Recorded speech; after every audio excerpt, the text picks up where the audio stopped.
आज सकाळ सकाळ सखूबाई आणि ठकूबाईची दणक्यात भांडणं चालू होती. एवढ्या सखूबाई 2 बॉलमध्येच आउट. मी त्यांना भांडणाचं कारण विचारलं तर ती मला म्हणल्या, ये हमारा आपसी मामला, तुम्ही इसमें टांग मत अडाओ. तर मंडळी नमस्कार, मी ज्योतिराम जाधव आपलं स्वागत करतो आपल्या आजच्या बहुतेक ज्योतिराम जाधवाचं नशीब लवकरच उजळणार दिसतंय. कारण आजपर्यंत आपल्या फार्मवर जेवढ्या शाळा वेल्यात त्यांनी सगळ्यांनी बोकडं दिलेत.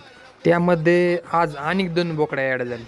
हो दे खर्च, वावर हाय घरचं. हा, नादा पुढं सगळंच बाद. म्हणजे ह्यो आपला सोन्या. तर आपल्याला आज बनवायचं होतं शेळ्यांसाठी खुराक. त्यामुळे सकाळ सकाळ पंजाबला जाऊन लाईनीतून 10 किलो गहू आणला. लाल तुरी आणण्यासाठी खाली चेन्नईला जावं लागलं. राजस्थानहून आणली येता शेंगदाणा पेंड आणि कोलकात्याहून आणली सोयाबीन आणि ह्यो आपला तुरीचा काळणा आणि हैदराबादहून आणली होती जडीबुटी, आपलं मिनरल मिक्सचर.